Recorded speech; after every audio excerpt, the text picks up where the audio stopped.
Hola a todos y bienvenidos al serial del crimen. Hoy nos adentraremos en uno de los capítulos más oscuros en la historia criminal de Estados Unidos. Nuestra historia nos lleva a la década de 1970, una época de profundas transformaciones sociales en el país. Este periodo fue testigo de cambios significativos. El movimiento de los derechos civiles había sacudido al país en los años anteriores. El feminismo emergente desafiaba los roles tradicionales de género y la juventud adoptaba estilos de vida más libres e independientes.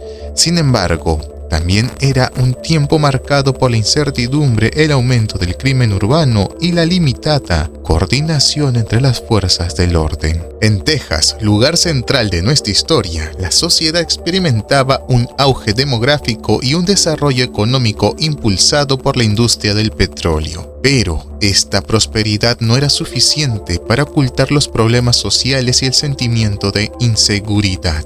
En las comunidades costeras como Galveston o Houston, actividades como el surf y la vida al aire libre atraían a miles, mientras que el autostop, un medio común de transporte para los jóvenes, se normalizaba. Sin embargo, este estilo de vida despreocupado también ofrecía oportunidades a depredadores que aprovechaban la falta de vigilancia y la confianza de las personas. Los años 70 enfrentaron una serie de desafíos en la implementación de la justicia.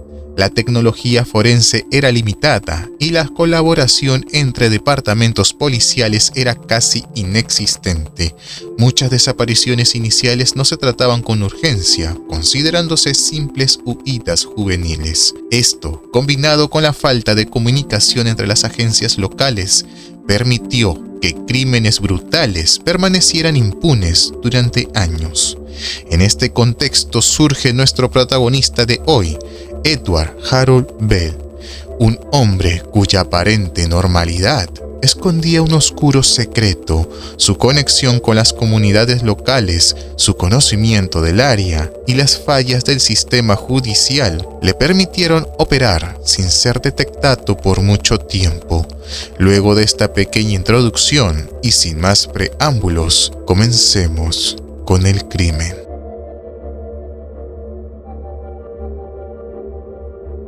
Comencemos con una pregunta que lleva a alguien a seleccionar víctimas aparentemente al azar, pero con patrones claros. En el caso de Edward Harold Bell, sus crímenes mostraban un aterrador nivel de premeditación y una marcada preferencia por un tipo de víctima específico. Jóvenes adolescentes, principalmente mujeres, que encarnaban el espíritu libre y despreocupado de los años 70 en Texas. Muchas de ellas eran estudiantes de secundaria, algunas relacionadas con actividades al aire libre como el surf. ¿Por qué estas mujeres? Bell mencionó en cartas que sentía una desconexión con la moralidad social, utilizando estas acciones como una forma de justificar su psicopatología. El proceso comenzaba con la selección de las víctimas, a menudo observando a las adolescentes que hacían autostop o se encontraban en áreas de reuniones juveniles, como playas o carreteras secundarias. Su apariencia amigable y su habilidad para ganarse la confianza inicial de las víctimas eran claves para acercarse a ellas. Bell utilizaba su camioneta como herramienta principal de transporte y coerción, un espacio donde tenía control absoluto sobre sus acciones y que seguía después de la selección. Según sus propias confesiones, las víctimas eran subidas al vehículo bajo engaño o coerción. En este entorno cerrado y controlado, procedía a ejercer un brutal nivel de violencia física y psicológica. Su firma distintiva incluía atar a sus víctimas con cuerdas u otros materiales improvisados, lo que no solo demostraba premeditación, sino también su necesidad de mantener el control absoluto durante los crímenes. Los métodos empleados para cometer el crimen variaban ligeramente, pero siempre incluían un elemento de cercanía física, como estrangulamiento, lo que reforzaba el control y poder que buscaba ejercer. En varios casos, los cuerpos de las víctimas fueron encontrados en cuerpos de agua, como lagos, una decisión que algunos expertos interpretan como un intento de borrar evidencias, aunque también pudo ser un elemento simbólico de su comportamiento. Un detalle interesante es que Bell parecía tener un conocimiento profundo de las áreas en las que operaba, eligiendo lugares donde era poco probable que sus crímenes fueran interrumpidos. La forma en que abandonaba los cuerpos, a menudo en áreas remotas o en descomposiciones avanzadas, refleja no solo su desprecio por las vidas humanas, sino también su capacidad de operar sin dejar rastros inmediatos. ¿Qué herramientas utilizaba? Además de la cuerda y el vehículo, Bell también empleaba objetos encontrados en los entornos donde actuaba, sugiriendo una mentalidad adaptable y oportunista. Esto indica que, si bien era metódico, también sabía improvisar cuando era necesario. En resumen, los detalles de su brutalidad y modus operandi, junto con su capacidad para ejecutar sus crímenes sin ser detectado durante años, contribuyen a su notoriedad como un asesino en serie muy escalofriante en su época, dejando un impacto duradero en la historia criminal de Estados Unidos.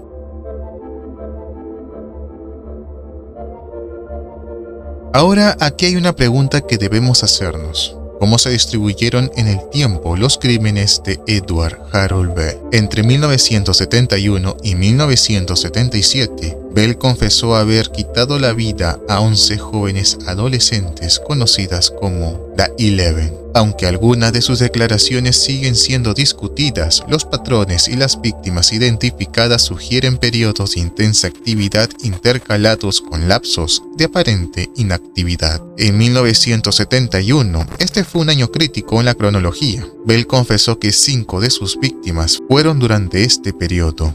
Aunque no todas las identidades de estas jóvenes están claras, sí se confirmó una conexión con los crímenes de Debbie Ackerman y Maria Johnson. Estas amigas, ambas de 15 años, desaparecieron el 15 de noviembre tras haber sido vistas haciendo autostop.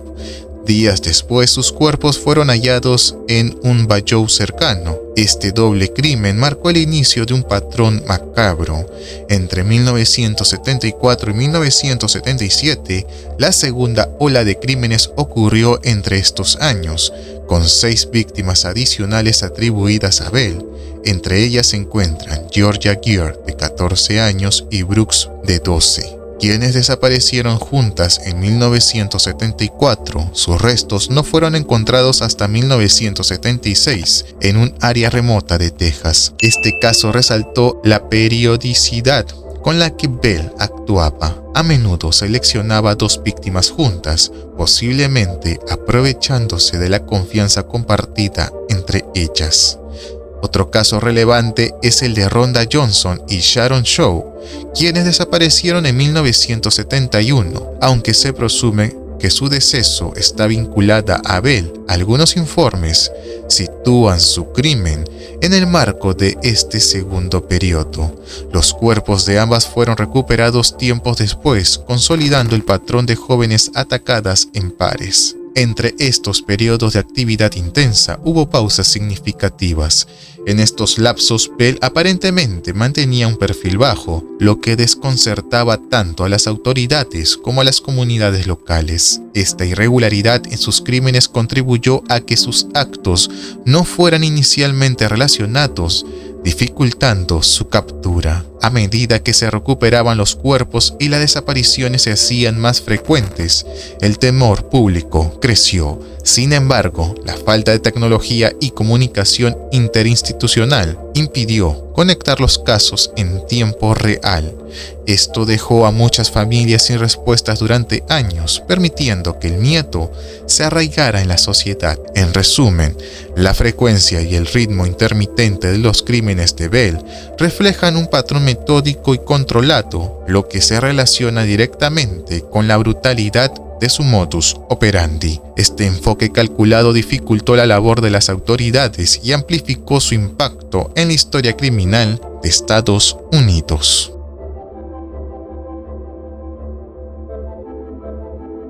Comenzamos con una pregunta clave.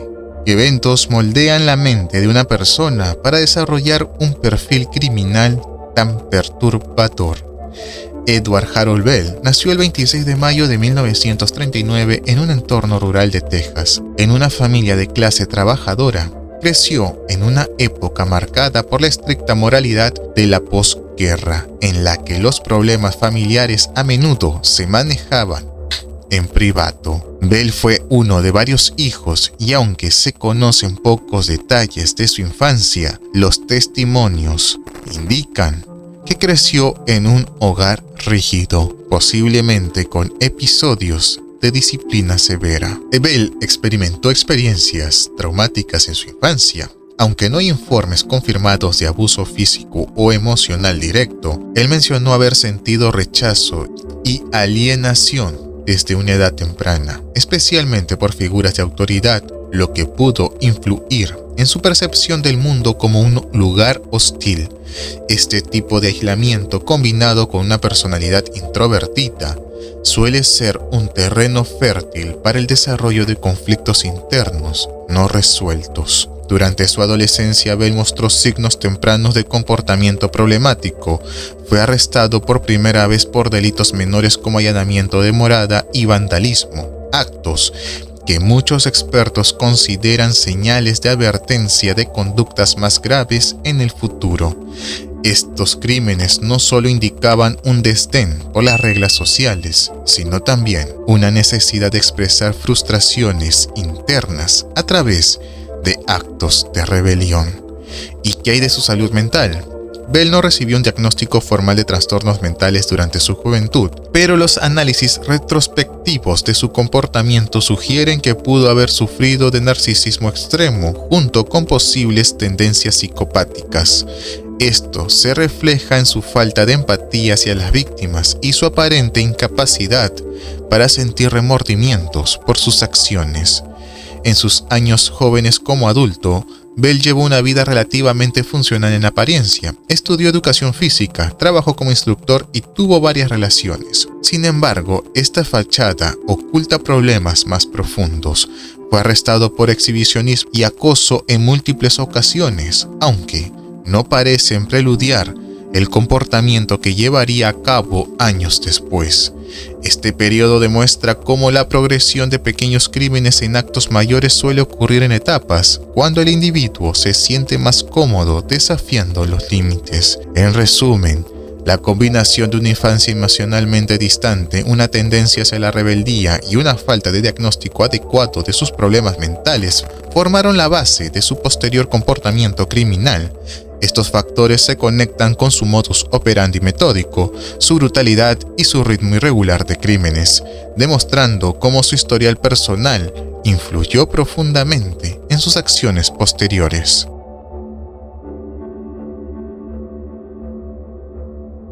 ¿Qué también puede una persona mantener dos factores completamente opuestos de su vida? En el caso de Edward Harold Bell, la respuesta es sorprendentemente bien. A simple vista, Bell llevaba una vida aparentemente común y respetable. Trabajaba como instructor de educación física y tenía una familia. Se involucraba en actividades sociales, lo que ayudaba a construir una imagen de normalidad y confiabilidad. Sin embargo, tras esta fachada se esconde un hombre calculador que utilizaba la manipulación para ocultar su verdadera naturaleza. ¿Cómo logró Bell ganar la confianza de personas a su alrededor? En su comunidad era conocido por su personalidad afable y su disposición para ayudar a los demás. Este comportamiento no solo le daba credibilidad, sino que también le permitía evitar sospechas.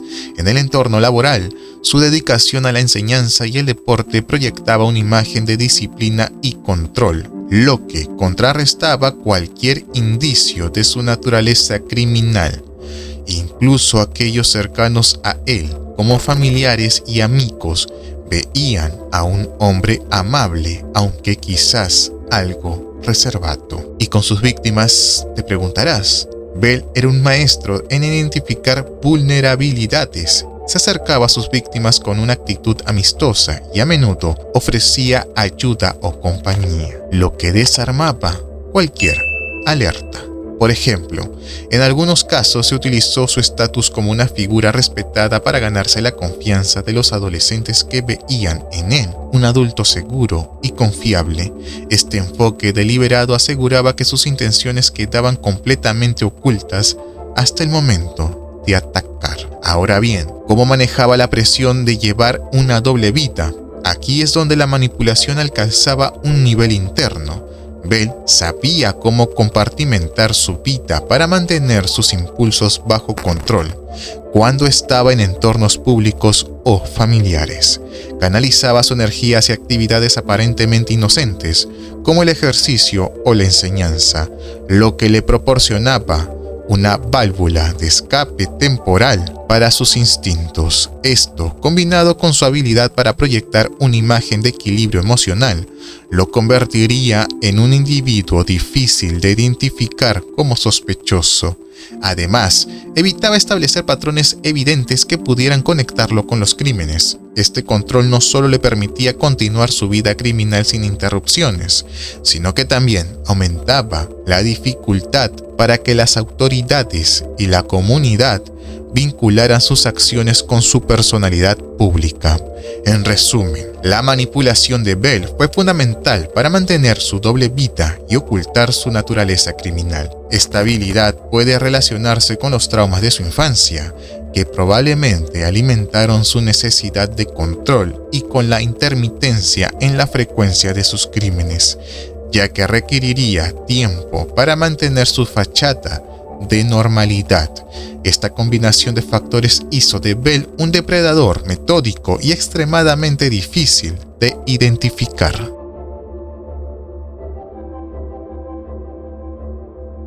Pero, ¿cómo logra alguien evadir a las autoridades durante tanto tiempo? Este es el desafío que enfrentaron los investigadores cuando comenzaron a descubrir los rastros de Edward Harold Bell. La historia de su captura está llena de pistas iniciales perdidas, estrategias de evasión astutas y, finalmente, un error que marcó su caída. El caso comenzó en la década de 1970, cuando los cuerpos de varios adolescentes fueron encontrados en el sureste de Texas. Estas víctimas, conocidas posteriormente como las 11 que fueron olvidadas, compartían un perfil similar: jóvenes, vulnerables y, en muchos casos, desaparecidas en áreas rurales. Los investigadores notaron patrones en los métodos utilizados, pero las pruebas eran escasas y las conexiones entre los crímenes eran vagos. ¿Cómo perseguir a un criminal tan escurridizo con tan pocas pistas? Durante años, las autoridades lucharon por obtener una pista sólida. Mientras tanto, Bell llevaba una vida itinerante, mudándose frecuentemente de ciudad y utilizando nombres falsos.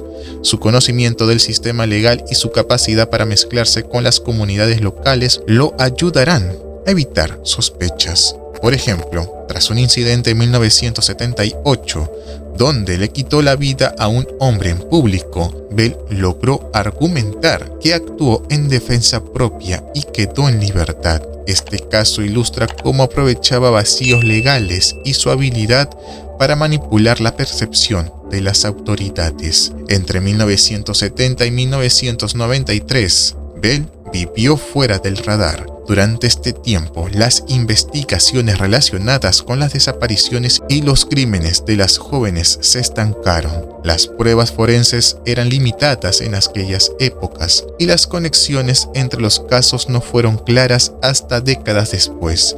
En los años 2000, gracias a los avances en la tecnología del ADN y la revisión de casos antiguos, comenzaron a surgir nuevas pruebas que vinculaban a Bell con varios crímenes. Un ejemplo de su astucia ocurrió cuando las autoridades intentaron localizarlo para un interrogatorio. Bell había dejado su trabajo de manera abrupta y desapareció justo antes de que llegaran los agentes.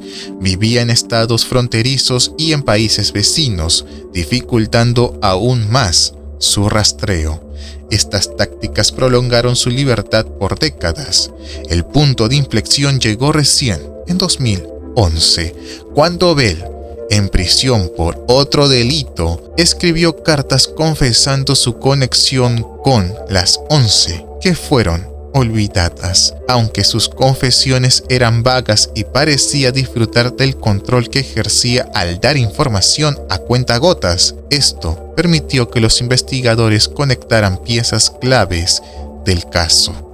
Finalmente, su error crucial fue subestimar la persistencia de las autoridades. Su arrogancia al brindar detalles parciales y retadores despertó el interés de los fiscales, quienes reabrieron los casos y trabajaron para corroborar sus confesiones con pruebas tangibles. En resumen, las tácticas de evasión de Bell, desde el uso de nombres falsos hasta su constante movimiento, prolongaron su notoriedad. Su habilidad para manipular tanto a su entorno como a las autoridades subraya la complejidad de su perfil criminal y lo coloca como un caso fascinante y desconcertante en la historia del crimen en Estados Unidos.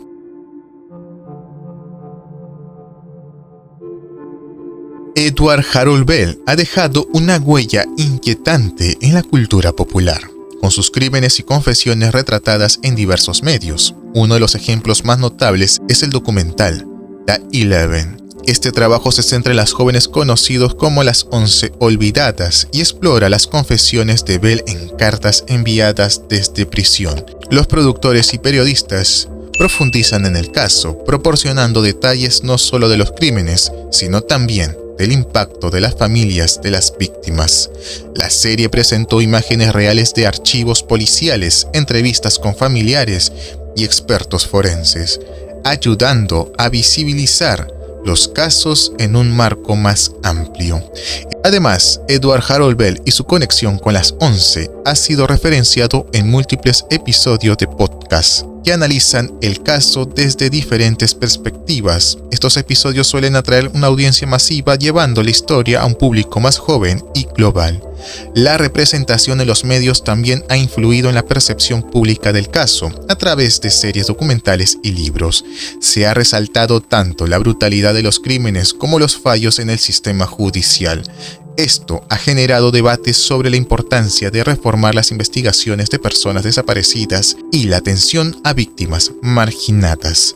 En resumen, la representación de Edward Harold Bell en la cultura popular amplifica su impacto al vincular sus crímenes con las falencias del sistema, haciendo eco de su manipulación, brutalidad y el ritmo metódico de sus crímenes. Este legado en los medios asegura que sus crímenes y el sufrimiento de las víctimas no sean olvidados. Resumiendo, cada uno de los criterios es crucial para determinar cuál es el aspecto más característico de Edward Harold Bell como asesino en serie. Por ende, decidí darle una calificación a cada criterio basándome en su impacto, intensidad y relevancia en su perfil. Para lo que es ritmo de crímenes, le estoy dando 85 puntos. La cantidad de víctimas en un periodo relativamente corto de tiempo le da cierto puntaje, además que aunque su frecuencia aumentó con el tiempo, no alcanzó un nivel de frenesí. Su constancia en mantener una actividad criminal metódica y prolongada ayuda también a su puntaje. En lo que es brutalidad le estoy dando 78 puntos. Su método de crimen era simple, sin elementos especialmente inusuales. El daño adicional a las víctimas no siempre era un factor predominante. Sin embargo, su desprecio general por la vida humana le brinda esta puntuación. En traumas le estoy dando 70 puntos. La infancia de Bell marcada por una supuesta historia de abuso, los trastornos psicológicos documentados no son completamente claros y por último, finalmente, sus experiencias traumáticas en la vida adulta como la represión de emociones y conflictos internos le dan esta nota. Para lo que es evasión de las autoridades, la duración de su vida fuera del radar policial fue largo, su habilidad también para ocultarse usando métodos complejos y su capacidad para cambiar de identidad o ubicación, incluso para llevar una doble vida, le dan esta calificación. En lo que es manipulación le estoy dando 92 puntos, su control sobre las víctimas y la confianza que inspiraba, su habilidad para engañar su entorno y evitar sospechas, mientras que su influencia indirecta sobre los eventos posteriores le dan esta calificación. En lo que es influencia en la cultura popular, su impacto en los medios es moderado, reflejado en documentales y libros, aunque tiene una presencia notable en ciertos formatos, no se ha convertido en un icono cultural ampliamente reconocido. La permanencia en la memoria colectiva le estaría dando esta calificación. Y el promedio total sería de 80 puntos. El criterio que más lo define es la manipulación, debido a su habilidad para ocultar su verdadera naturaleza y mantener una vida aparentemente normal, lo que dificultó su captura y contribuyó a su notoriedad. Este balance de factores presenta una imagen integral de su perfil. El juicio de Edward Harold Bell marcó el cierre de un capítulo oscuro en la historia del crimen. Durante su proceso, Bell sorprendió a la corte con declaraciones inquietantes, como cuando afirmó: "Le quité la vida a varios jóvenes en los años 70. Ellas no eran santas, pero tampoco merecían que se le quite la vida". Otra declaración impactante fue: "Fui guiado por una voz que me decía que debía hacerlo". Estas palabras reflejan la mezcla de culpa y desvío de responsabilidad que caracterizó su comportamiento. El juicio concluyó con una sentencia firme por el crimen hacia Larry Dickens, un caso que finalmente lo llevó ante la justicia tras décadas de sospechas. Fue condenado a 70 años de prisión, lo que aseguró que nunca más representaría una amenaza para la sociedad. Pero Bell perdió la vida en prisión el 11 de abril de 2019 por causas naturales. Su deceso cerró el capítulo de su existencia física, pero dejó preguntas abiertas sobre la veracidad de sus confesiones y el alcance real de sus crímenes. Este caso nos deja muchas lecciones. Por un lado, destaca la importancia de mejorar los sistemas de justicia y colaboración interestatal para evitar los crímenes como los de Bell, para que así no puedan permanecer impunes por tanto tiempo. Por otro lado, nos recuerda lo vulnerable que pueden ser las comunidades frente a depredadores que saben manipular y ocultar sus verdaderos rostros. En el panorama cultural, casos como el de Bell también nos invita a reflexionar sobre la representación del crimen en los medios. Si bien este enfoque puede informar y generar conciencia, también puede glorificar inadvertidamente a los perpetradores. Como sociedad debemos aprender a centrar nuestra atención a las víctimas y las lecciones que estos casos pueden enseñarnos para prevenir futuros actos de violencia. Y así termina otro episodio aquí en Serial del Crimen. No olvides dejar tu like, suscribirte y activar la campanita para más crimen. Nos vemos en la próxima entrega y recuerda: nunca sabes cuándo podría ser el siguiente ingrediente en nuestro recipiente del Serial del Crimen. Como siempre les digo, es un hasta luego y por favor, cuídense mucho.